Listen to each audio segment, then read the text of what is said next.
This 10x event is different. Why is it different? Let's talk about it next.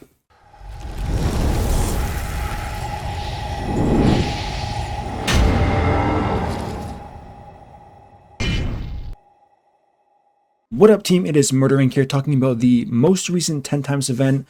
I'm never an advocate for any 10 times event, but like I said, this one is a little bit different. So let's go over the champions here, why I think it's different, and who this event could be beneficial for the first time, in my opinion. And like I said, this is something very strange that I rarely talk about. So let's go over the list here, as we can see from my Discord, where I post these things this Friday, which is technically today, 30 minutes into today, to Hanorok, Underpriest Brogni, Siren, Mashal, Deboro, Doompriest, Hugo, and Thylesia. Now, this is, in my opinion, not that I follow them very closely outside of just posting them in this announcement channel here, this is one of the best 10x I've seen for multiple reasons. First of all, none of these champions are useless in any content. There is an argument for Thylesia, but I wouldn't say completely useless.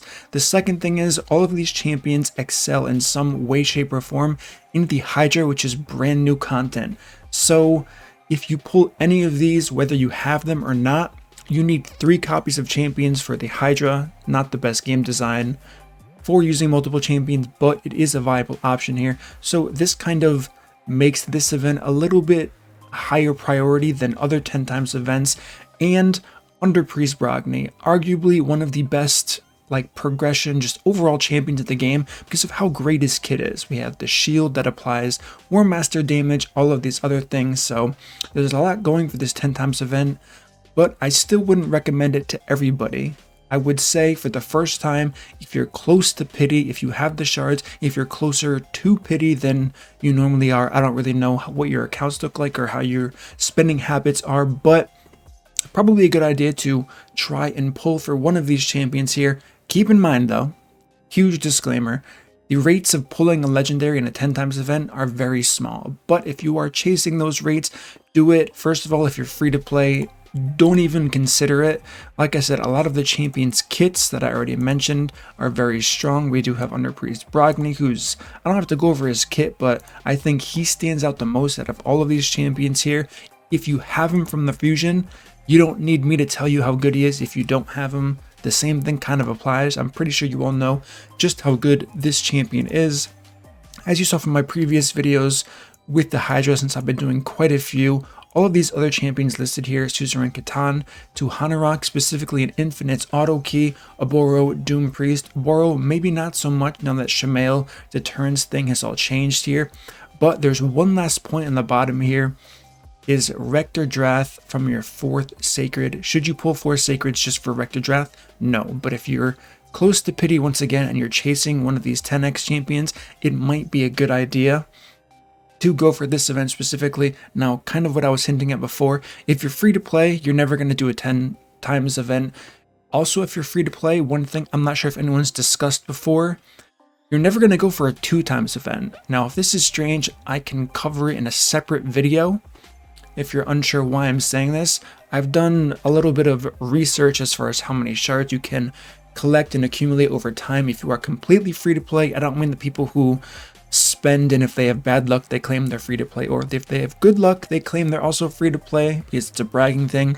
Regardless, I'm talking about true free to play, not spending any money at all. So if that's the case for you, 2 times events are actually not ideal for you because of the frequency of certain events. So could be a cool video if you guys didn't know about that. If you're confused, if this seems outrageous to not pull during a 2 times event, I can go over the math on that, the percentages, probability, and why it's more effective to always skip 10x and 2 times event. But we're talking about this one here. So overall, give me your thoughts. I mean, maybe some of you have paid closer attention to all of these 10x than I have.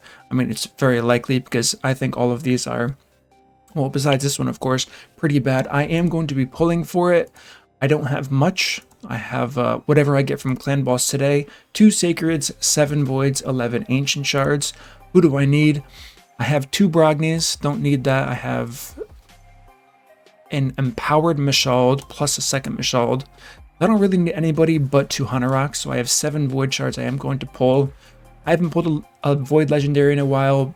Who knows, maybe I get lucky. I'm probably not going to pull the Sacred or Ancient because I don't really need any of these other champions, but most of these champions, if not all of them, are game changers in their own retrospect, and the fact that they're all viable for Hydra, which many players are struggling with, it's probably a good idea to pursue this if you're very close to Pity, just for that extra chance of getting these champions.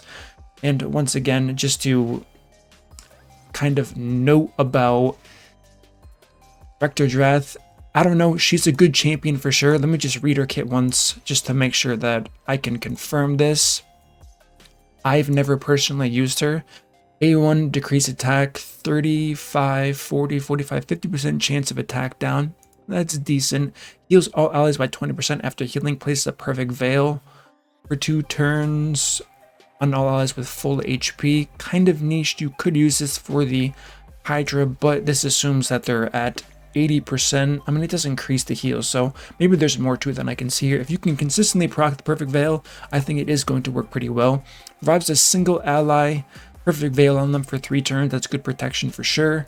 60% HP, 60% turn meter on a 6/5/4 turn cooldown. It's not AoE, so you lose a lot of value there. Whenever an ally under veil or perfect veil gets a turn, heals them by 10% of their max HP. Also increases resistance. That's definitely a nice effect, so she's definitely good. You can slot her in to a team. She's not going to be as useful as a reviver, in my opinion, because it's single target and it's unlikely your teams are going to just have one nuker on your team. If you do and you can get good damage, that's incredible. But most likely you're going to have more than one fragile champion. And the fact that this is on such a long cooldown, being 4 turns, it's not going to be ideal unless you pair this with somebody else. So if you don't have her, I don't know. Like I said, I don't know what you guys have for your accounts here.